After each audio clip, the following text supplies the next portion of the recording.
I got so much motherfucking design on right now. Break it down, bring it back, make it clap. I got 3 old thoughts, new block, where that day. Bitches on my line, and you know. Halo anak-anak semua, bagaimana kabarnya hari ini? Ibu harap semuanya baik-baik aja ya. Di sini kali ini Ibu akan membawakan materi tentang teks diskusi. Sebelumnya, ada yang udah pernah mendengar apa itu teks diskusi? Oke, baik. Mungkin sebelum lanjut ke materi, di sini Ibu ingin bertanya terlebih dahulu. Di sini, di antara kalian semua pernah gak sih yang membicarakan suatu persoalan di mana ada pihak pro dan kontra? Nah, setelah kalian membicarakan hal tersebut, muncullah kesimpulan atau hasil dari pembicaraan kalian ini. Nah, pembicaraan atau pembahasan kalian ini disebut dengan teks diskusi. Itu sudah termasuk yang dinamakan teks diskusi. Nah, di sini Ibu akan menjelaskan lebih lanjut apa itu teks diskusi. Secara singkat, teks diskusi adalah sebuah teks yang memberikan dua pendapat berbeda mengenai suatu hal, satu pro dan satu kontra, yang menyebabkan kedua belah pihak saling membicarakan hal yang dipersoalkan atau bisa juga didefinisikan sebagai tulisan yang mengulas suatu masalah atau isu dengan disertai argumen atau pendapat baik yang mendukung maupun yang menentang tentang isu tersebut serta diakhiri dengan simpulan atau rekomendasi penulis. Baik, selanjutnya ada ciri dan kaidah kebahasaan teks diskusi. Yang pertama ada strukturnya. Strukturnya terdiri dari isu, argumen mendukung, argumen menentang, dan kesimpulan. Yang kedua ada memuat informasi yang bersifat informatif atau argumentatif, yaitu informasi yang didasari atas pendapat sebagai bahan pembuktian kebenaran, kelengkapan, dan penyusunan. Nah, selanjutnya ada ciri kebahasaan teks diskusi. Menggunakan kata hubung konjungsi pertentangan, misal tetapi, sedangkan, melainkan, dan sebagainya. Si struktur teks diskusi itu ada 4. Ada isu, ada argumen mendukung, ada argumen menentang, dan kesimpulan.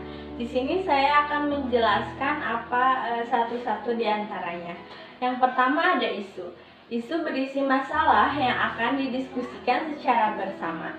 Yang kedua ada argumen mendukung. Berisi argumen atau alasan yang mendukung suatu hal menjadi pokok permasalahan diskusi. Setelah menyampaikan masalah, penulis dapat menyampaikan pendapat dari sudut pandang pendukung, disertai alasan-alasan dan bukti untuk mendukung pendapat yang disampaikan sebelumnya. Yang ketiga ada argumen menentang.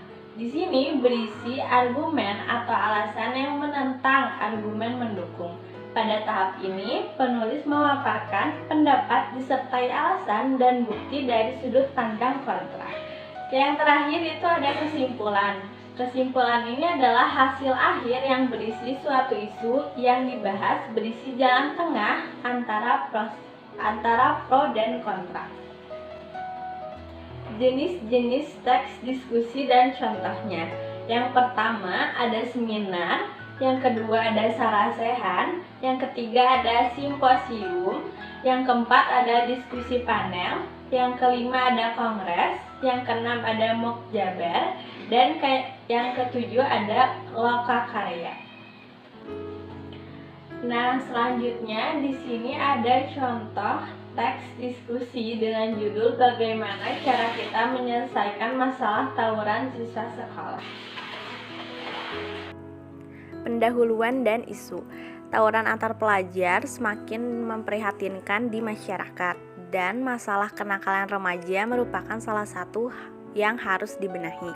Dalam teks diskusi kali ini, kita akan mengkaji topik tawuran pelajar, menggali alasan mengapa pelajar melakukan tawuran dan dampaknya bagi masyarakat.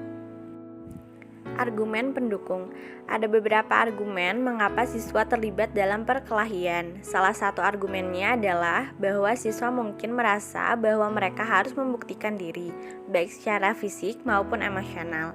Argumen lain adalah bahwa siswa mungkin menghadapi masalah emosional atau psikologis membuat mereka bertindak dengan cara kekerasan. Ini ada argumen menentang ya anak-anak, maaf ibu salah. Lanjut ya.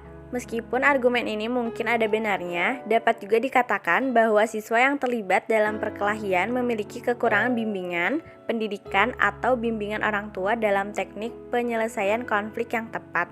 Dapat juga dikatakan bahwa lingkungan sekolah dan kurangnya tindakan pencegahan seperti program pencegahan bullying kontribusi terhadap masalah tawuran pelajar.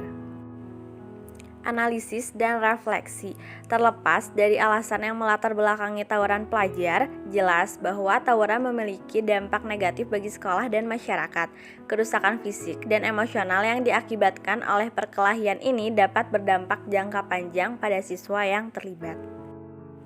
Oleh karena itu, sangat penting untuk mengambil langkah-langkah untuk mengatasi masalah tersebut, seperti memberikan pendidikan tentang teknik penyelesaian konflik yang tepat, memperkuat program pencegahan intimidasi di sekolah, dan menawarkan dukungan bagi siswa yang menghadapi masalah emosional atau psikologis. Nah, yang terakhir ada kesimpulan. Kesimpulannya, masalah tawuran pelajar adalah masalah kompleks yang membutuhkan pendekatan banyak sisi untuk menyelesaikannya. Dengan mengatasi akar permasalahannya, sekolah dan masyarakat dapat bekerja sama untuk menciptakan lingkungan yang lebih aman bagi siswa. Baik, Ibu ucapkan terima kasih atas waktu dan perhatiannya. Semoga materi dapat diterima dan dipahami dengan baik ya anak-anak. Terima kasih.